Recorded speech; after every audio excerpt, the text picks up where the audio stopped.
Living in Spain, working in football, you tend to speak to Spanish footballers about football. And if you do, what they'll say is that two of the greatest passers that they've seen, two who could fit straight into any top La Liga team, any Champions League winning team from Spain, into La Roja, Paul Scholes obviously, and Michael Carrick, they always say, well, who says it?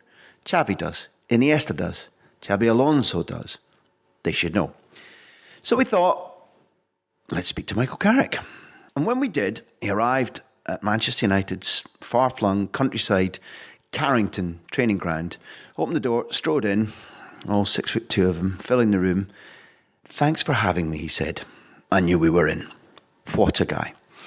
Thinking about Manchester United, have you ever wondered, while you've daydreamed about playing for them, what the pressure of arriving at that club is and what is expected of you? What kind of tests lie in wait for you, not on the pitch during the Premier League or Champions League games, but at work every day? Wait to hear about Carrack in the box. Not going to describe any more about it. And no, it's not like the class of 92 where Paul Scholes was put in the tumble dryer. Different altogether. The cast list, well, it's not Hollywood, but don't blame it on Rio, just Rio, Di Canio, Harry Redknapp, the concept of risk. And one that we've looked on, I asked about the difference between Manuel Petit and Patrick Vieira, and Michael thought about it, and then answered brilliantly. Team spirit, I guess you think that the team spirit when United were winning everything just was a natural product, or maybe it was because they were scared of losing and taking a bad result into Sir Alex Ferguson. Not so. There was a war game involved. Pick me up used to be the shout on trips home on the plane. Pick me up until it woke up Sir Alex Ferguson somewhere over the Atlantic Ocean, I don't know, with the players all shouting at each other for a game that they loved, and a game which Michael Carrick reckons forged an unbreakable team spirit. When you hear him talking about it, you'll understand what I'm on about. Then finally, one of the highlights of the big interview for all of us who produced it, Martin, Neil and I asked Michael to go back to Moscow in his mind and to talk through one of the things I'd always wanted to do if I'd ever made a professional footballer. What you want is a Champions League what do you mean you don't want a Champions League final in the rain in Moscow, balanced on penalties against a Premier League opponent? You don't? Well, I do. So I asked Michael what it was like. And believe me, listen, when he's telling us about it, he is back there. You will feel like you're speaking Russian, your hair is plastered to your skull with the rain, and that the world is on your shoulders, and you don't already know that John Terry's going to slip and miss. Enjoy this one. We did.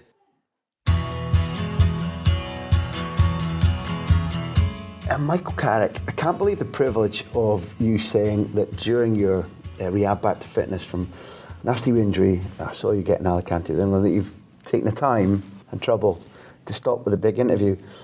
But if you don't mind, can we go back to somebody that we've established we hold in mutual affection? Because recently we sat down with Harry Redknapp and I fulfilled a long-standing wish just to talk to him about his nature and about his attitude to football and his stories in football. It always makes me wonder, as a young man, as a relatively young man, who hasn't been able to stay at Newcastle, I think because Kevin Keegan scraps the reserve team. You go down to West Ham. Yeah, along that line. And in due course, you're coached by Harry Redknapp. What's it like to be coached by that man? What are the feelings you get immediately when you work for him? At the time, I appreciated it. First of all, I could never ever thank him enough because he's the one that had the faith in me and gave me the chance. And put me in a team, we had Joe Cole, 18, 19, I was 18, 19. Frank Lampard was 19, 20. Rio was, something similar. So to have the midfield of sort of me, Joe and Frank at that time, not many managers would put three kids in really in the heartbeat of the team, if you like, and I really can't thank him enough, and he gave us that opportunity and he just backed me, trusted me, believed in me and always encouraged me to play no matter, how the game was going, what the result, always encouraged me to play the right way. And yeah, I might not have been sitting here if it wasn't for him that started it all off. What does that mean for him or for you when you talk about then encourage me to play the right way? What does that entail? He knew my strengths, He had a style of play that he probably West Ham have been known generally for having over the years. He believed in that. He had players that, he believed in talent, he believed in a bit of flair, he believed in having that something different, bit of magic. It might not be consistent to an extent, but sort of entertain and it'll give you special moments. And I think that's how he believed to play the game. And even if results weren't going so well, he wouldn't sort of stop us from expressing ourselves. You know, he'd be happy for us to try things and learn the game basically. And you know, you see some teams and they're rigid and organised, and in some ways that can stifle young talent in a way. But if you're getting the opportunity to play and express yourself, obviously guided at the same time, you know, if you're doing the wrong thing, then there's a time and a place to learn from it and to be told to maybe go in a different direction. But pressures managers are under and results driven. But so again, going back to having the courage and the belief in us to put us in there and stick with us as well. Does that include, because I think if you ever say to a young player, or if you try to explain to somebody who hasn't had the luck to be in the football journalism world, so we get educated by you guys when you're willing to share things with us, do you sort of say, because we're in a search for perfection at the moment, and you've got managers like Pep Guardiola and Luis Enrique who are like, you know, every day, every minute intent, but making mistakes and allowing young players to do, treating mistakes in the right way and allowing you not to be stifled so that you will risk a pass, risk breaking a line, maybe risk walking forward with the ball into a space. If it doesn't always come off, then not saying, stop it, don't do it again. That's part of the process you're talking about, isn't it? Yeah, even, you know, going to get on the ball in areas where some others might not encourage it because they might see it as being risky or dangerous. And he always encourages us to play out from the back and to try and get off the centre-halves and to basically play to our strengths, you know. Again, other managers go down the other route and they see that as a risk in, you know, sort of percentages game of playing their half or get the ball in the other team's box and all that type of thing. He was more of, again, just express yourself and take the ball in areas. And he trusted us to be good enough to develop and going to make mistakes, but we learned from our mistakes. And I like to think that we improved through playing that way. Because there's a bravery that's come up in chats in this series where I think in Britain a lot of us think that bravery is you can take a challenge, you can take a kick, or you won't be intimidated in the tunnel, but there's the bravery of going on the ball. For me, that's the most important of the two kinds of braveries, if you like. You know, it's easier to go out there and sort of smash someone and tackle or push someone off the ball and you know, be aggressive in that way. It's a lot easier, but to take the ball in certain areas when you know if you lose it, your team's going to be under pressure, and, or if you've given the ball away a couple of times, to go and try the same thing again and having that belief and that confidence to try it again, and instead of hiding and doing the easy option and maybe playing the percentages and playing a long ball really, when you know the right thing to do is trying to get on it and keep possession that way. So I think we've seen it over the years, and people have talked about it. The foreign players have always taken the ball, you know, and big things have been made of it. And our English lads or British lads, you know, do they play that way? Are we technically good enough and all that type of thing? But I think a lot of it can be to do with the sort of the mentality as well, and being encouraged to do those things even in what people might think are the wrong areas.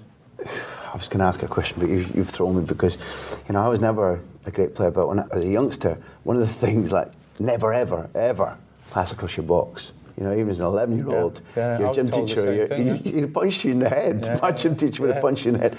And now, hold on, let's think, not only Barcelona, but you see them playing 6 or 7 different passes across the penalty area, and we're all thinking, well, yeah, because what's happening there is it's taking the pressure off, the other team's sucked in, and suddenly there'll be a killer pass away to Alba, Alves or Iniesta. And it's literally taking the concepts where massively different ages, but when both of us were growing up, and tipped them on their head. As I said, I think obviously you need a certain level of ability to be able to play like that, but I think at the same time, a huge amount is the mentality and the mindset. Some players or some managers will be thinking about the other team, you know, where you look at teams that play out from the back, it's about them and getting on the ball and not worrying about so much of, you know, they're getting the ball, looking up, and they're seeing their own players and they're seeing spaces to exploit, whereas other teams might get the ball at the back and they just see the other team in front of them defending, and it's almost like a fear type thing, a negative thing, where I'm sure, you know, obviously Barca, you know, well, they get the ball, they're not really looking and thinking, you know, there's 11 of other players in front of us, they're thinking, where's my next pass, where's my next option, and where's the space, and that's, it's a way to sum it up. I think it's a mentality thing, and obviously someone like Barcelona do it as good as anyone. One of the things that what I was about to ask there, and I'm not talking necessarily about you as a youngster at West Ham, but maybe people you've also seen throughout your career. In one of the big interview podcasts, we spoke to Chris Waddle, who grew up relatively in the same area as you, played for the team you supported as a kid, and I think, was proper football genius. You know, just gave me utter happiness watching him. Very good football storyteller, funny man too. And he talked about Sheffield Wednesday when he just wasn't quite going past people with the same facility, and the crowd going, ah. And he said it really, really weighed on his shoulders.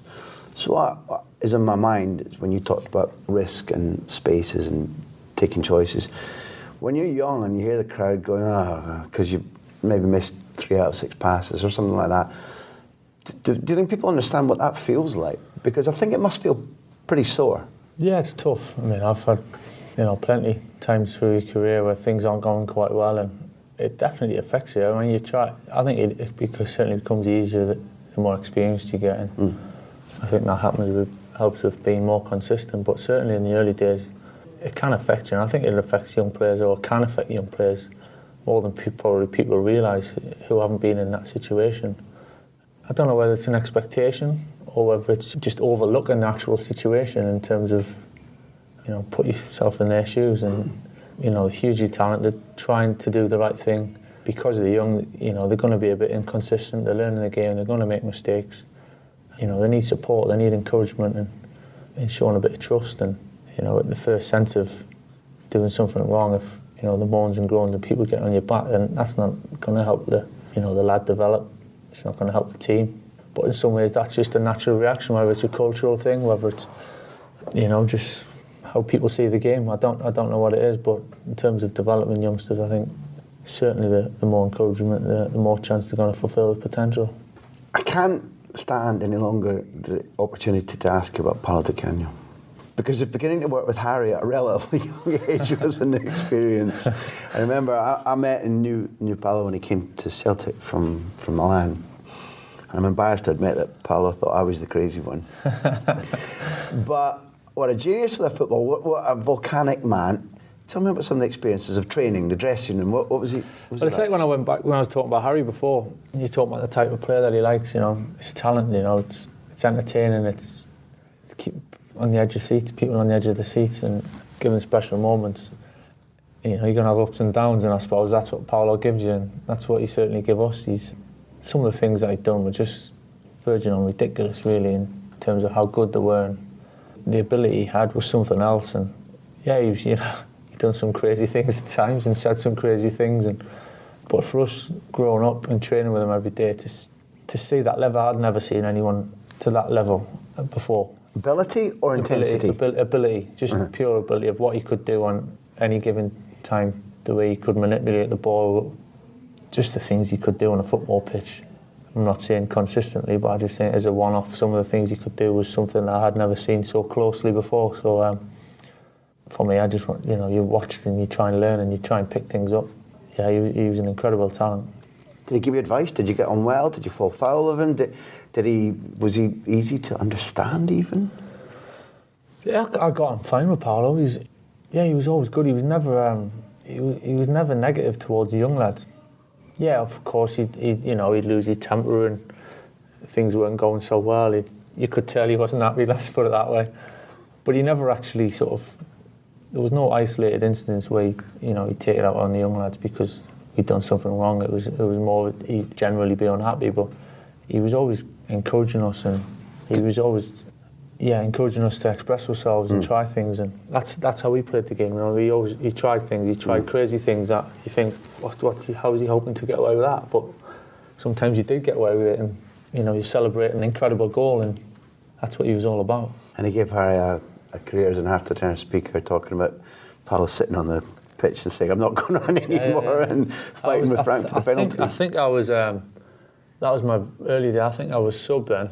I remember him there, and Harry on the touchline and turning around and just didn't know what to do, what do you do? Michael gets stripped. I think that was the first for everyone, he was trying to keep him on, he was looking around to the bench to see, what do I do? Do I take him off? Do I leave him on? And he's literally sitting on the pitch going, "I'm not going on anymore." The referee's against us all. And yeah, he was blaming the referee, that was his problem, the referee. I seem to remember Harry, because this is Harry's story, not mine. Hello, Harry. But I seem to remember him saying that Paolo came in at half-time in the dressing room and tried to throw a bucket of Gatorade and it was too big and he fell over. And you know, this is the man who said I was the crazy one when he saw me in action in Glasgow. He's definitely a one-off, Paolo, and some of the moments, even around the training ground, you know, he was just crazy, but never had a problem in any way, shape or form with him at all. But an intense trainer. One of the things I remember, when he was serious about his training. When he was on it, yeah. When he trained, he was on it, and that was something else. He brought sort of almost like his own trainer over at one point, and was working one-on-one with him. And for us, you know, there's a good crop of young lads there, and I think we look to things like that to say, oh, that's a little bit different, you know, what's he doing there, and should we be doing that type of thing, should we be following him? And so you try to pick things up. You don't take everything, of course, because you know you take what you can. But certainly in them early days, he was an influence in many ways. One of the things that strikes me is you've basically spent a career playing football with Rio Ferdinand behind you, which must be a hell of a treat. One of the things that I was a little bit spoiled, to be fair. my eye can tell me that he's an elegant, technical, intelligent footballer. But when we spoke to Darren Fletcher, Darren was saying that maybe I'd misjudged about exactly how much of a leader also Rio became, maybe a captain without an armband. Try to tell me things about Rio's character and skills and football ability that I don't know. He's a big winner, a huge winner.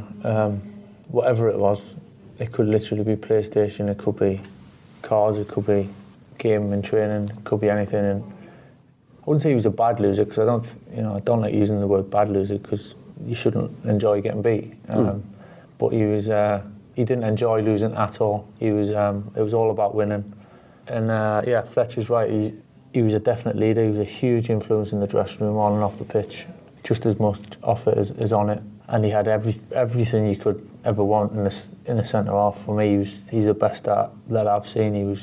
He just played most games in second or third gear. He really didn't. He was so comfortable and just cruised through games. And so he had all the attributes and the ability, but there was something really deep into driving him on, and that type of thing rubs off on everyone. And this was certainly the right place for him to be able to do that.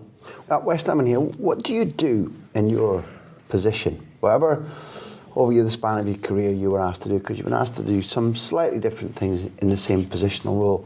What do you do with a guy like that behind you? How does it influence the choices you make? What position you take, when you do and don't offer the ball? Needing to know when he wants to come forward with it and you maybe have to get out of the way, or you have to say to him, stop, I'm taking it off you. What's the process there?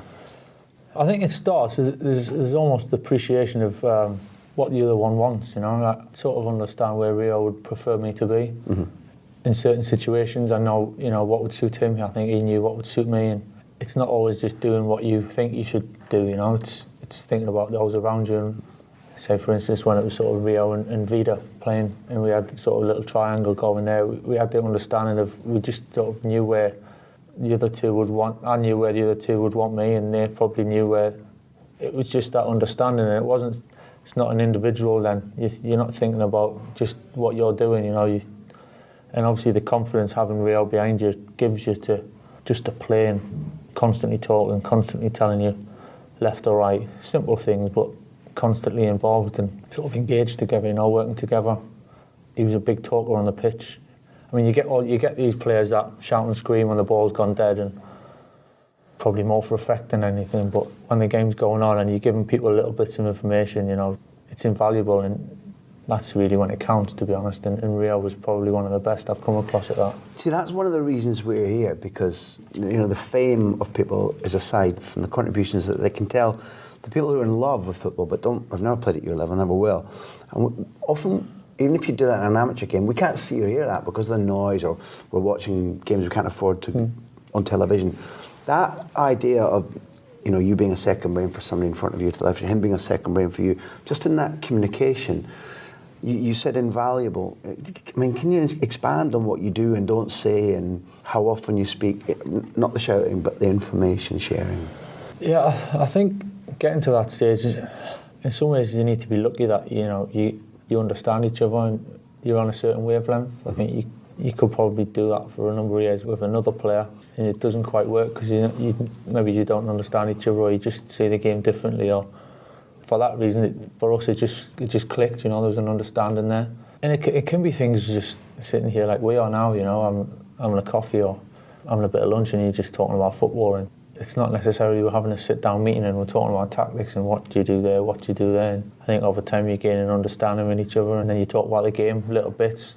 Yeah, and it just evolves really and takes a bit of time. And yeah, I think there's almost that relationship that just happens, you know, when you click with someone and you're on that same wavelength, and that develops over time. So I presume one of the fundamental parts, because I've met a lot of footballers who are good at your art and earn lots of money and will win trophies, but maybe aren't particularly in love with their profession or can do it, but not necessarily after they've done their training and they've played the game, don't necessarily like to stay and dissect it like you've been talking about. For that relationship, in anybody's case, not just you and Rio, for that to grow and for the blend to come, presumably what you both need to be is pretty much hooked on breaking down football and how to play it, how to play against it, what you did like, what you didn't like, changes in trend. I think, I suppose it's an understanding, but you've got to want to, or you've got to think about it. And even training, you know, something could happen in training, we sit in the changing room, and it's probably someone getting a bit of stick, but I think someone loses and you give them a bit of stick. Why did you do that? Why did you do that? And it's all fun and you're sort of laughing in a way about it, but by doing it that way, sometimes that everyone's learning from that without realising it, you know. And that develops over time. It's not necessarily you're sitting someone down one-on-one and you're saying, you know, you should have done that. Why didn't you do this? It's not like a formal way of doing it. Yeah. It's an informal way of doing it, and no one really probably realised that it was happening like that. But I think because you've got such a good spirit between each other, that it's constantly developing all the time. You told me the last time I was here, and it really, really struck me. Because I think you imagine from a distance, you sign for Manchester United and you're like, well, I better lift my game, or it's a red shirt, or the passion of the crowd, or, well, it's the boss, it's Fergie. You said it was the day-to-day intensity of having to cut it with Scholes and Giggs and Keane or whoever it might be, probably every man in that group. And that changed you, or made you focus, or made you more, maybe, nervous coming to training every day, but I've got to be on it. Is that? Yeah, definitely. That for me, in some ways, the biggest test was coming in your first few days in training and doing the box. Describe the box. So it's 10 by 10 square basically. You've got 2 lads in the middle, 6 or 7 lads on the outside. It doesn't have to be 6 or 7, it can be 4, but you know, depends on numbers. And it's basically keeping the ball off the 2 in the middle, playing one touch.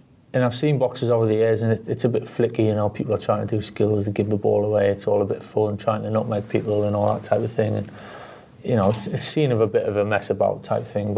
And I came here, and it was, you know, there was a bit of giggling, it was a bit of fun, but at the same time, it was a test. It was a real test, and there's no hiding place in that box. And if you couldn't quite live up to the standards that they were setting in that box, then you know you get quickly found out. And I've seen players through the years, that type of thing really affected them. And who've come from the old box with, you could say, you know, the older lads in it, and gone into the younger box because it wasn't quite, you know, they didn't quite like that intensity of it. Where from straight away I wanted to be in that box. I wanted to, you know, I thought they were the best players, you know, Giggsy, Scholesy, Ollie, Rio. I thought that's where I want to be and test myself. And you know, they're smashing it at you, and you've got to deal with it. And as long as it's within touching distance for you or gettable, you've got to deal with it. And I just found that as the real test. It was almost winning the lads over, if you like, winning their trust. That, you know, the manager's obviously bought you, the club's paid some money for you, you think you're good enough, but day to day, you know, it's about winning over your teammates. You've got to play with them every week. And I think that was as small as it sounds, it was a huge thing. And I've spoke to other players, and they say similar things as well. Have you had box sessions out there, or Friday training games, often, which are more intense than Saturday, Sunday Premier League games? Yeah, without doubt, yes. Now it's a little bit different because the training's just structured a little bit different, but sort of before we'd have pretty much a free game of 9v9, 10v10 on the day before a game, which again, it's in some other times I've been involved in that. If a manager's just done that, you get some people who are trying, some people wouldn't, you know, some people not really interested, and not always great. Where here it was, 10v10, and it was not a full pitch, it was a small pitch, but it was intense, and again, it was a test, you know. Sometimes the actual the games on the Saturday were easier than the training, and I realised that quite quickly. And from probably being one of them where, you know, I always felt I was trying in training, I was always trying in training, I always felt that And I had it in my mind to try and learn and train and be consistent, but coming here I had to just take that to another level, and probably realised before that I wasn't quite at that level and I wasn't doing it as, but I didn't know anything different then, you know. Yeah. And I came here and I always thought I'd learn. I always looked at Giggsy, Scholesy, again, same names, Gary Neville, Rio, and looked at them, Ollie, and thought, you know, what do they do? You know, how are they so good? What makes them so good? And I always thought, I need to learn off these and I need to take it on board. And almost, I was aware how lucky I was to have the opportunity to come here anyway. Obviously, you know, to a certain extent you've earned it, and I know that, but still to get the opportunity to play and learn from the lads, you've got to make the most of that, haven't you? You've done what you do in midfield. I don't know if you're aware, but you've thrown me a nice little dummy in that. I was away on another path, but you've twice glowingly mentioned Ole Gunnar Solskjær, and not for his goal record or coming off the bench or 99, but for his football. Is he one of those players whose actual ability and reading of the game, do I read that that's underestimated by people? Yeah, he's a terrific player, Ole. I think he's obviously known for his finishing, and his finishing was up there with the best I've seen. Not necessarily eye-catching in terms of he'd be curling it top left, top right-hand corner. He just had the knack of speaking to him and hearing him talking. He was one of them that he thought about it and through legs, you know, he'd shoot through legs. I love that. I love that, yeah. It wouldn't be nice necessarily pure clean strike, but he'd get it through legs and he'd find the bottom corner and he'd find the bottom corner. And you think, that's not lucky, that, you know, that's something that he's worked on. And as I say, it doesn't always look like it's, you know, the special goal of the season or anything like that, but it was every time he'd find the bottom corner and he'd find a way through the gap, and certain times he'd hit it straight at the goalkeeper and through the goalkeeper's legs when it wasn't luck, because he, as I say, looking at him and sort of listening to him, it was something that he really thought about, and I'm not sure, you know, an awful lot of players would actually think like that. You know, he went a bit deeper than that, and yeah, I think Sir Alex has said when he was on the bench, you know, Ollie would always look at the game and think, right, when I'm coming on, where's my chances? What can I do? How can I sort of manipulate the best chances for myself? And he'd study the game, and well, his record proves, and goal scoring, and what he was like that. We're not in the box, but I'm going to ping one at you now to see how your touch is. Who's Havoc? Havoc. Come back, right? And it's a serious question because... It's a good question. I've just never had that question before in my life. I can't reveal my sources yet. Fletch. It's got to be Fletch. What? That's ridiculous. He was, I don't know what he was. Was he? I think I'd like to know. He was haywire, I think. Or Jack Bauer. Whoa. Fletch, that's payback. You've just had there, you've been done. No, I'll tell you where it's from. But the purpose of my question isn't just to have fun. You talked about earning your spurs in the box and earning trust, whatever. But there are moments when you need to build team spirit and make people who are shy come out. So therefore, back to Haywire and Havoc, and explain it for the people, please, who don't know what's going on. I'll try my best. We had the PSPs, which were like little sort of handheld PlayStations a few years back, and there was a game called SOCOM. It was like a bit of an army game, but it was the only game you could play against each other. You could get like 8v8 just playing against each other. So a lot of the other games was you go and do missions and all that type of thing. But the boys found a game so we could all play together. All right. So you'd flick the button and it would be all wireless, and we'd all connect in the same bit. So we'd be sitting on the coach or sitting on the train or flying Champions League games or something, and we'd flick them on, and pretty much a lot of the time we'd be getting 6v6, 7v7. So you know, that's pretty much 2/3 of the squad playing the game. Exactly. It's not everyone's cup of tea, so there was a few lads that didn't play it, but straight away there was just a togetherness and a spirit. So we all had names, you know, and there was a wide variety of names. Some which must remain secret. Yeah, we keep a couple of secret, but mine was Havoc. I don't know where it come from. And yeah, it sounds a little thing, but literally every time we went on a coach, every time we went on a train, whether it's half an hour, whether it's 3 hours, the game would get played and we'd be into it. And in hotels, it was even known to that whoever had rooms next to each other, one team would go in one room, one team would go in the other room, and if it worked through the wall, then we'd play against each other. And yeah, that was it. It was a simple concept, but that was probably 2006 to maybe 2009 when we played that for about 3 or 4 years. And then we sort of grew out of it after that. But it just created a real spirit, and that's from young lads who are coming into the squad, 18, 19-year-old. Straight away they're in. They're in. It's something to talk to us about. It's something to laugh about. It's something to give them a stick about. And yeah, it was a massive thing for us in the dressing room. You can imagine I bet there are people now think I'd love to play that, but I guess it also fought off two enemies as well, which would have been the boredom that I guess the general public don't understand how, and it sounds rubbish even when I say it, life in a plane, life in a hotel can be. Yeah, you don't. It's one of them things, you can't really complain about it too much because. But it is a factor. But when you're in it, it's not an easy thing to deal with all the time. And something like that, instead of thinking, we're on another plane for 3 hours, the boys were getting excited and we're going, come on, let's pick the teams we're on. Who's going to be the best, this and that, who's going to be MVP. And so, there was an enthusiasm and an excitement about it, instead of all sitting there with whatever it was, DVDs, iPads, headphones on. Solitary. Yeah, and then no one would speak to each other for 3 hours type thing. It was a way of just getting everyone together, and I'll be honest, there was times when it got a bit loud and the boss shouted back a few times to shut up. Sometimes it worked, sometimes it didn't. If he played, what would his name be? I'll leave that one alone now. I'll let you pick him. That was a bad one. I take that back. You can pick him. We can work. Sorry, Alec. The other one, I guess, the other enemy, I guess it might have fought on some occasions, although you'd have gone more used to dealing with, is tension. Because nerves and tension, particularly say for the most crucial semi-finals, or when you've got to go to Arsenal away, or you've got to play a Champions League final, whatever it is, tension is a real thing and can affect players, no matter your experience, in really dangerous ways. Is that fair? Yeah, I think there's a sort of large scale of, at the top, people really relish it and can bring out the best in them. At the real other end of the scale, then people can really suffer from it, and it can really affect them quite badly. And because it was so relaxed and so friendly, going back to the early years here, I think everyone just embraced it and brought out the best in most, and that was our way of dealing with it, really.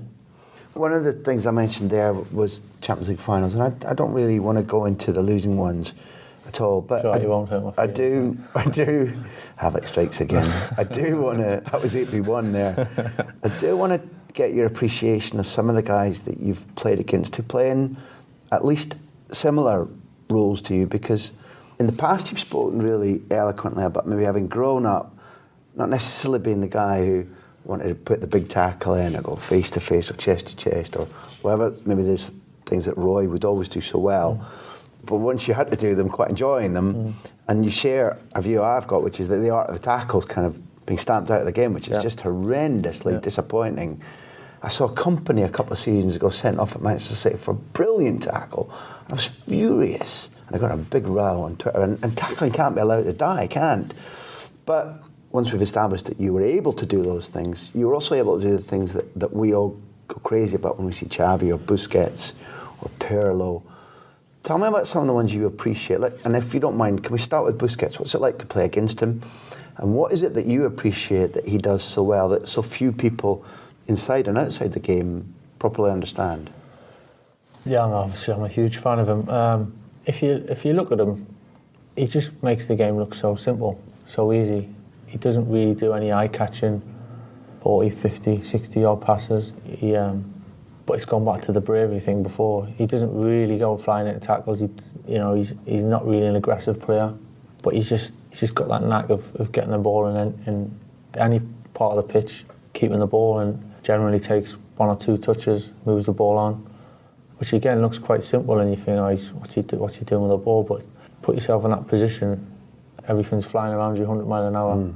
He gets on the ball and he pops it off, and his awareness of space and his awareness of the opposition and manoeuvring the ball to give himself time and positioning himself to give himself time, it's a real art, and someone that I can appreciate an awful lot. I guess in the majority of games against him, you haven't been able to pick yourself close one-on-one. You're almost like a mirror image of each other, aren't you? Yeah. So is it frustrating to be that close and not be able to close it, or to just to suffer it? What's it like when you play against him?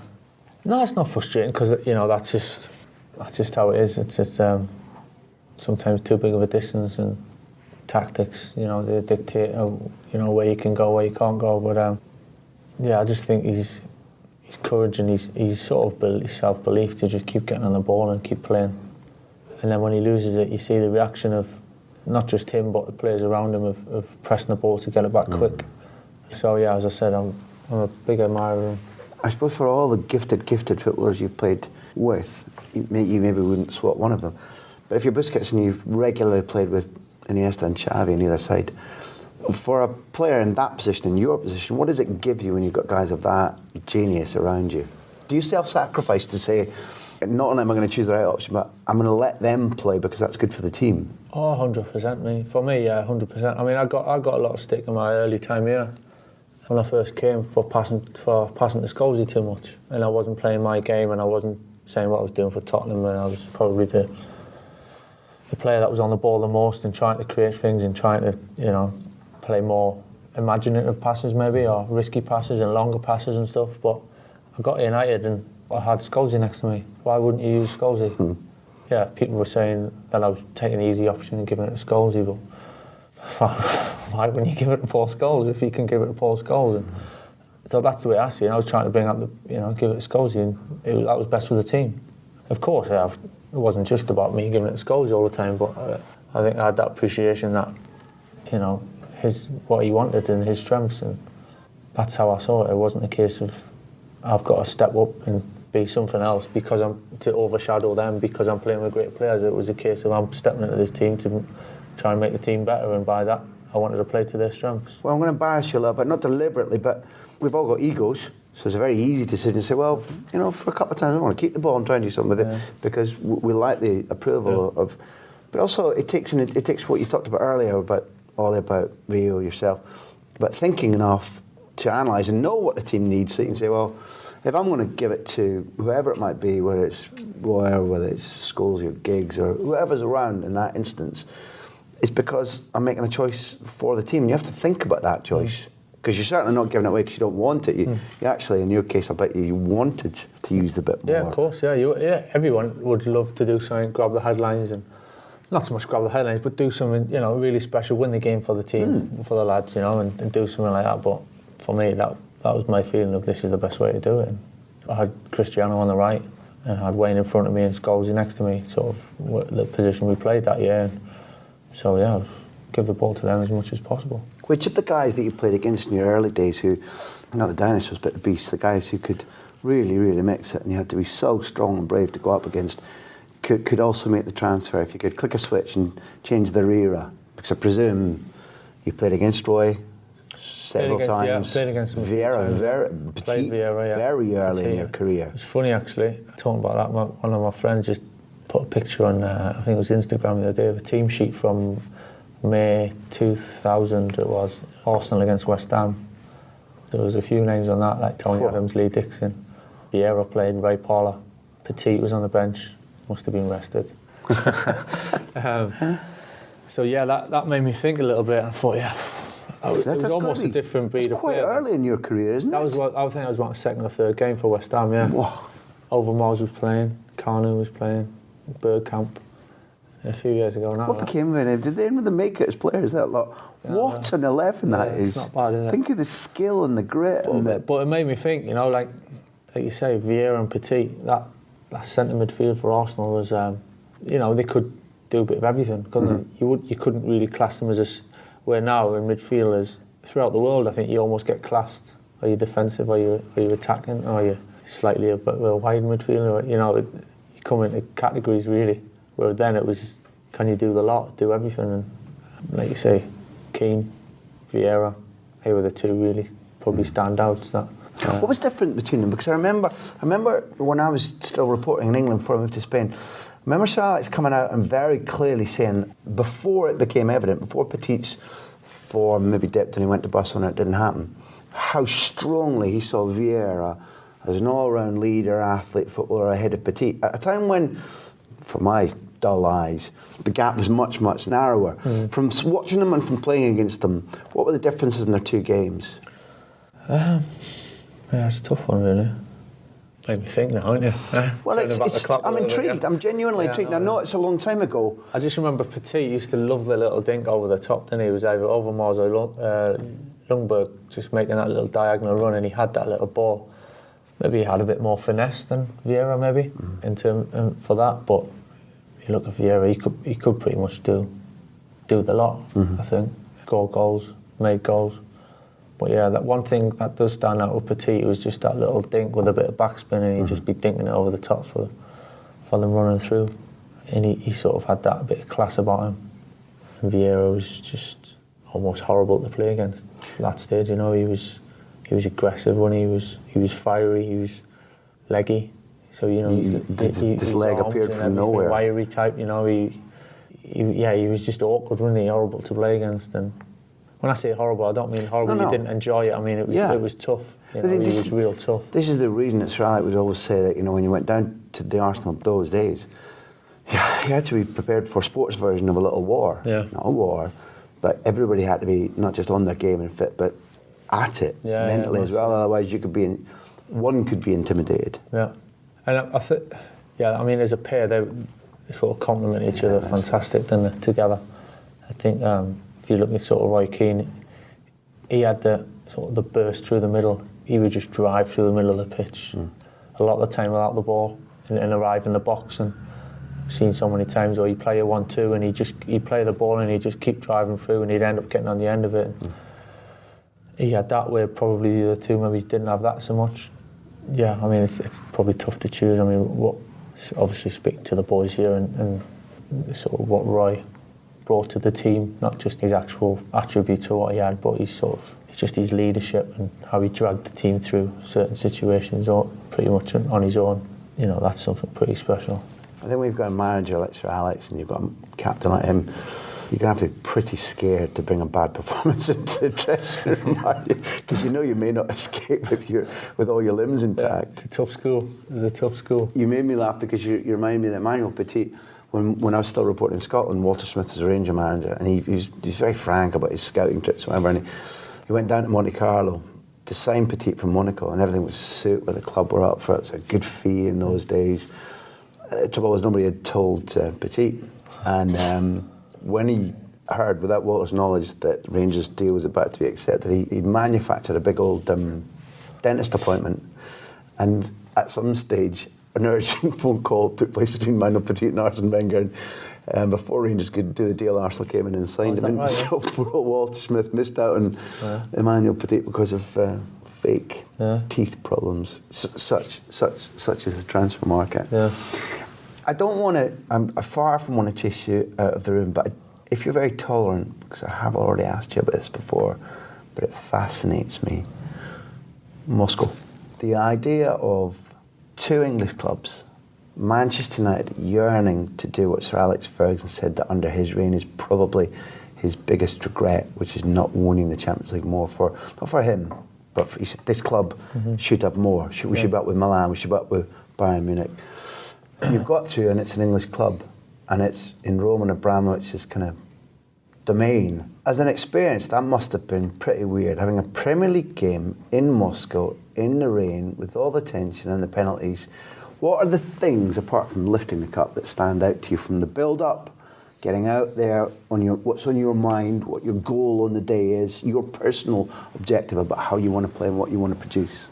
Well, when it was Chelsea, the first thing that I was thinking about, we lost to them in the FA Cup the year before. Drogba, no? Drogba, yeah. Near enough the last minute of extra time was late on in the game. And it wasn't a good game, didn't really play that well. And we had won the league, and I said to myself after that game, whether we lost the edge or not, because we had won the league and we enjoyed winning the league. And so the next year, after winning the league, we celebrated winning the league, but I was sort of telling myself, I almost trained harder, put more effort in and trained harder once we won the league for the final, instead of maybe the year before. It was more of, we'll get ready for the final, we'll relax a bit, and I was determined not to make the same mistake, if you like. So that was my first thought. And then, getting to Moscow, the build up to Moscow and everything that surrounded it was obviously was huge, but never really let myself get too carried away with it. I remember getting to training the night before at the stadium, and bags of energy, loads of enthusiasm, you know, excited to be there. But at the same time, it felt quite comfortable. It didn't feel like we were, didn't feel maybe how you'd expect it to feel. You might think, oh, this is big and tension, like you're talking about earlier on, and all that type of stuff. It felt quite normal almost, and I think that's down to the manager and how he makes you feel. And we went through the normal routine, you know, done a bit of crossing and finishing, a quick little game back to the hotel, and then that was the longest. You know, it's a long day building up to that final. It's a long day, but even then, as big as it felt, I was more going back to the year before and thinking that's not going to happen again. You know, that's not going to happen again. So that was my main thought. It wasn't so much of we need to win this. You know, if we lose, this is going to happen. And the whole scenario with everything that surrounded it was more of a case of I lost it. We got beat off them in the cup final last year, and this is what happened. I can do that better, this and that, and that was really my main focus going into the game. Pouring of rain. Does that distract or tire you or cool you? I've always wondered what that. I mean, in a big game, we kind of get used to it here, but I think it's quite nice sometimes playing in the rain. But yeah, by the time you're going into the late doors, 120th minute, you've pretty much got nothing left. You're pretty much gone. You know, I mean, a final like that by that stage, you're never really going to have much left. But and it was quite an up and down game. From first half, we came out, we were brilliant first half, absolutely brilliant. We could have been probably 2 or 3 up. And it would have been quite fair, and then they scored right before half time. On that, I'm not being impertinent, because I know Frank reasonably well, but you initially grew up with Frank. Yeah. Could you allow yourself to be aware of the emotion of that moment for him, given that, you know, he dedicated the goal to his mum, who had recently died? Can that enter into your head, or? At that time, I'm totally honest, no. Yeah. At that time, that's what I imagine the answer is. No, I didn't at that time. Obviously, it's the bigger picture outside of it. Then it means an awful lot more than that. But at that stage, no, it was solely about that game. Because you literally got to be focused on. Yeah, it was all about that game. It was all about. My first thought was, what could I have done? Because Frank was pretty much my man. But in the end, I just took a deflection. It's gone to him. It was one of them things. It wasn't really much I could do. But that was my first reaction. What could I have done? But yeah, the first half it went great. Felt really calm, really fine, confident. I thought we were playing some really good football, controlled the game, and that goal before half time changed the game. They had probably the better of the second half. Some chances, and as the game's going on, it's getting towards the end. I just thought myself, don't keep pushing, keep believing, which, as a club, as a team, we always done, and we always stay positive. And even in the moments when we were under pressure and stuff like that, I never really. Sometimes in games you just feel like you're not going to lose, and sometimes you get that feeling without wanting to get that feeling that you think it's just something's not right today. But that just didn't really enter my head, and I think they hit the post. I think they hit the crossbar. And even then, I was still thinking, we'll win this, keep going.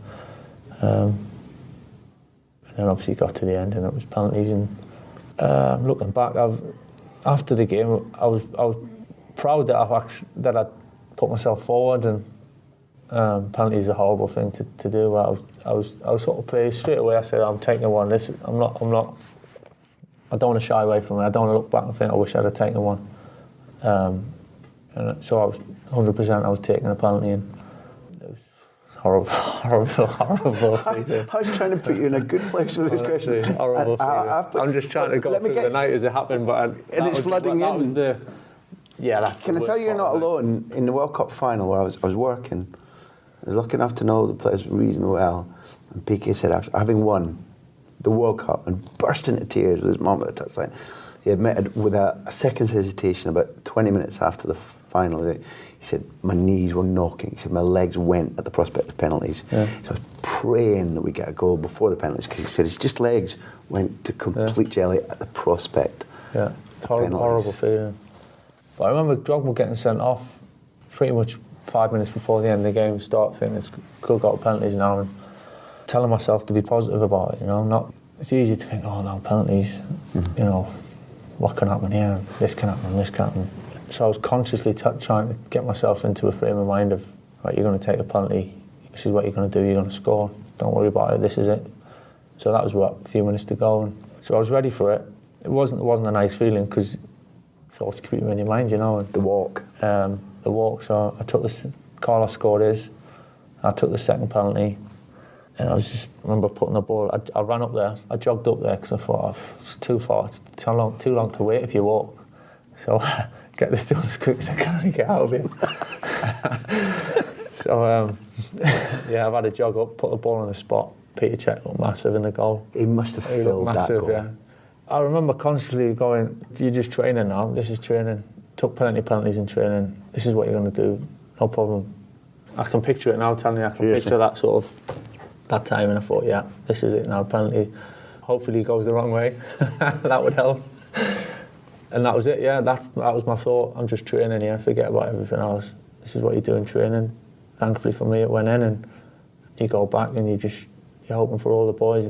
The relief's huge. The relief, that feeling, the instant feeling you get, even though it's not over, just to think I've done what I've had to do. Which was predominant, the feeling of successfully putting in the net, the feeling of not having let anybody down, including yourself. Yeah, I think it's more of the lads, for starters.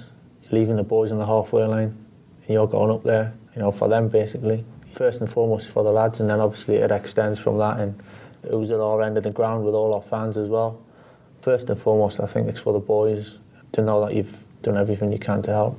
And then I remember getting back to the halfway line, and obviously Ronaldo missed, and I was watching them all, and then it wasn't going well. At that stage, we were, that was it, we were going out. Well, I say we were going out, we lost, we had lost basically, and JT was walking up, and I thought, something's got to change here, we're going out. I thought, I'm not going to look now. So I looked at the floor for the first time. I didn't watch the penalty. And I remember I had my arms, I think it was Rio, over his shoulders, and someone else, and looking down at the floor. I've got a picture in the house about it. And obviously JT missed, and I didn't look at any penalty after that. And then that was it.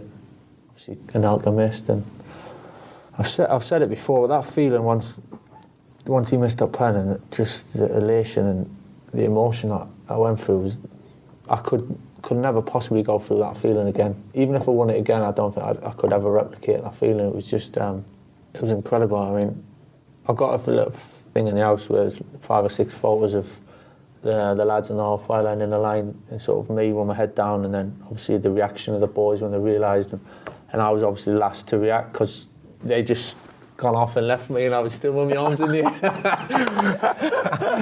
So the lads are still there on the shoulders, yeah. One for all, forget it, man.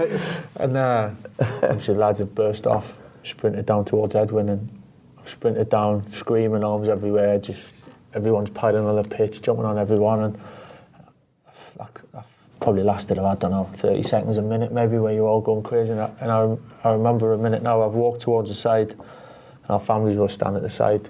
And I remember that feeling, I was finished. I didn't know whether, I was a wreck. I didn't know whether to keep shouting, to laugh.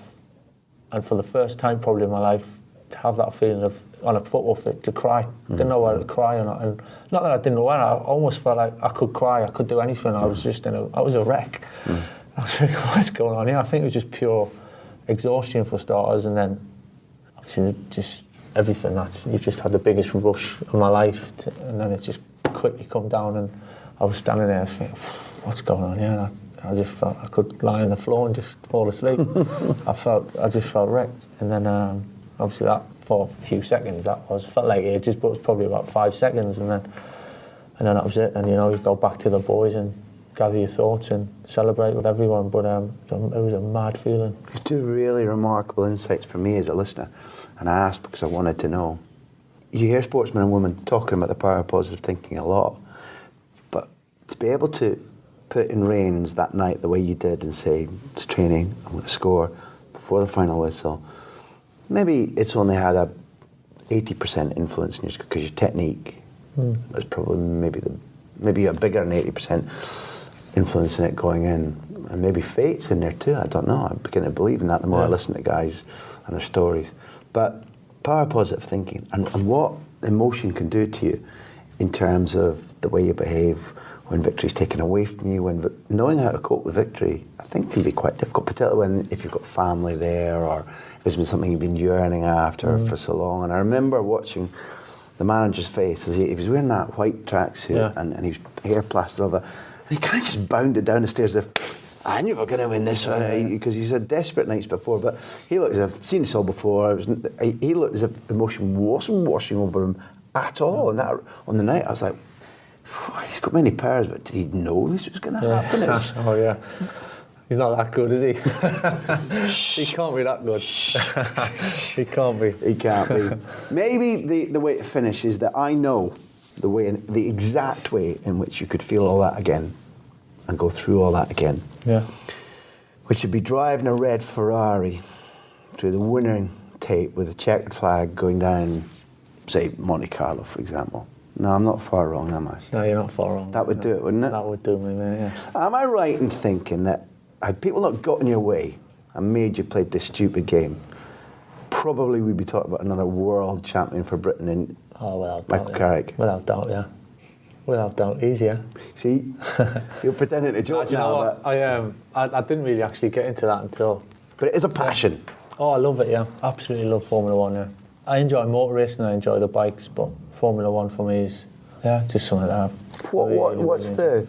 So you speak to somebody who's never had a driving licence, so I like the whole thing in terms of, it's a big... it's about entertaining, isn't it? It's a whole show, basically.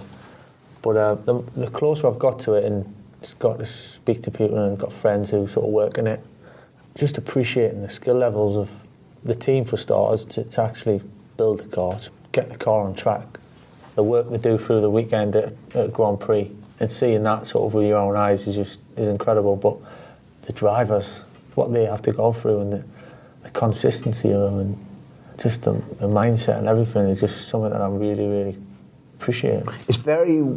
I mean, okay, there's a team behind you, and there are how many in the grid? I don't know, 20? 23, is it? 22, 24, yeah.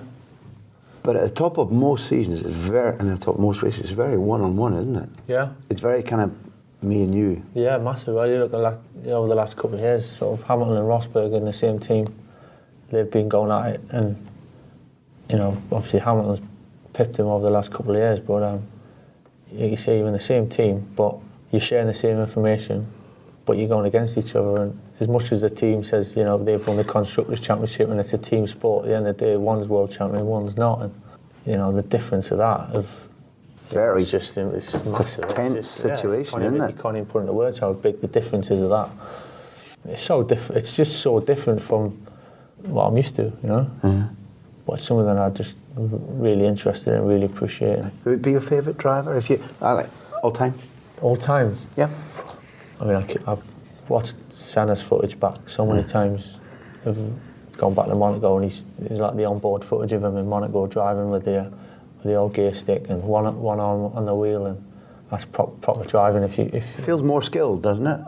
It feels it. Yeah, I think it's almost the skill. I just think it's different skills now. You look at what the drivers have got to do now.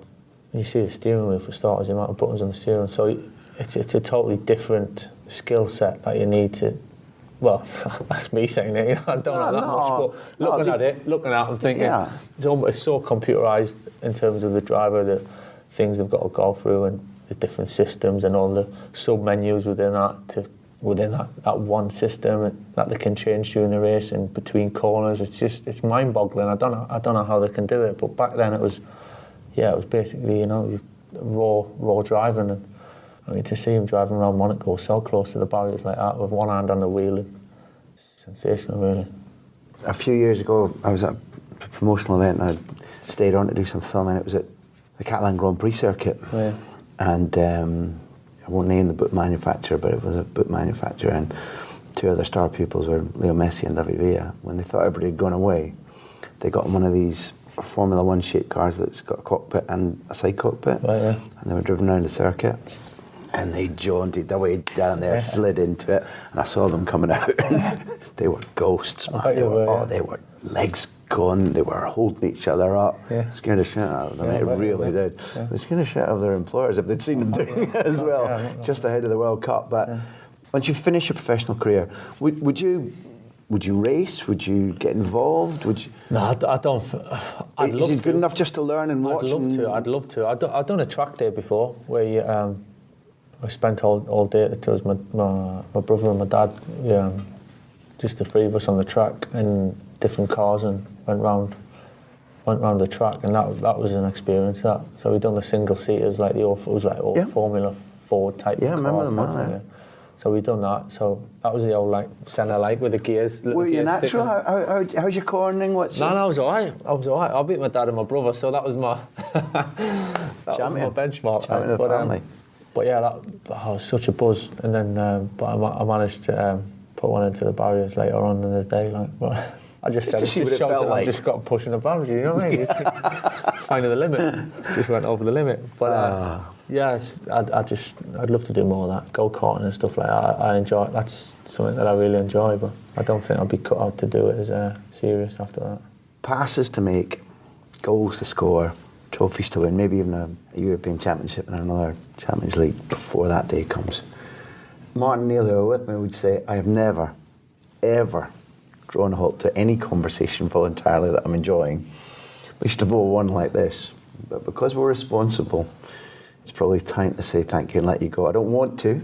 I've got a million more questions, but maybe it means that in a year or two you might let us come back and do the part two of the big interview.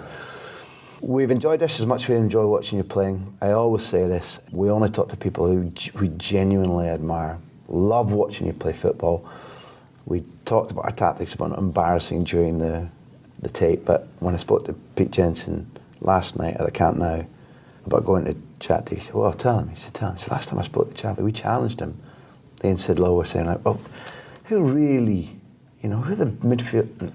It took them two people, one of which was Scholes, to get to you. You were third on Chavi's list. I'll tell you what, that ain't bad. I'll tell you that, yeah. He's not bad, is he? Got him, Chavi. If Chavi's ever down, we'll send him that. Man, a privilege. Thanks very much for having me. Privilege, Michael. Fantastic. Here's Michael Carrick, a gent. What's more, we watched Manchester United PSV with him that night, and it was fun. In fact, he and his family may be the authors of one of our future guests on the big interview. We like Michael Carrick, but we spoke to him thanks to you. The Kickstarter campaign that we ran was an experience not only because it was complicated and new, but because all of you were absolutely fantastic in your generosity and your enthusiasm and the fact that you decided to back us with hard-earned cash. None of the three of us can properly say how much we appreciate that, because it allows us to continue doing things not only that you like, that you've enjoyed, that make us as content in our working lives as any of us have ever been. So thank you. One of the rewards that you were able to get, as well as back in the big interview, was the shout out. And today we begin with Will Goodliff, Stephen Love, and Mark Zakalik. You're the first three, but you're the three that we love the most. You were there for us, we'll be there for you. Rainy nights, lonely nights, I'll be around at the drop of a hat. Or at least in the form of the big interview. Thanks for being there, no fooling around. It's hugely appreciated. And talking about this fun process of podcasting with football managers and footballers, and Kevin Bridges, hi Kev. Yes, you're a footballer too. One of the things we try to complement it with is the website, grahamhunter.tv, where you already know that if you join the mailing list, we'll tell you first about everything that we're up to, but we'll also write blogs about the majority of the interviews, and there'll be a Michael Carrick blog there soon. Get onto grahamhunter.tv. If you like this and you want to spread the word, go on to iTunes. You can leave a review. Phone people up, randomly tell people in the street. That's the kind of medium this is. Every time we get to speak to a footballer, we have the joy of putting on Beer Jacket before and afterwards. And then we add some music too. Boom. It's Christmas time. Support Beer Jacket. Tremendously talented man. You can buy Christmas music for yourself, for your family and friends. Beer Jacket, remember the name out there. Backpage came up with the idea and produced this and have been towers of strength and creativity throughout. And again, it's because of them that we get to entertain you and speak to these wonderful football people. Both them and Alex Adey are with me as I record this for the first time. They're pretending to be supportive. In fact, they're looking over what I do to make sure that there's no more mucking about. The end is nigh, at least the end of this episode. But as they used to say in the cinemas, every James Bond film, when they say, Bond will be back. So, thanks to you, will the big interview. And soon. See ya.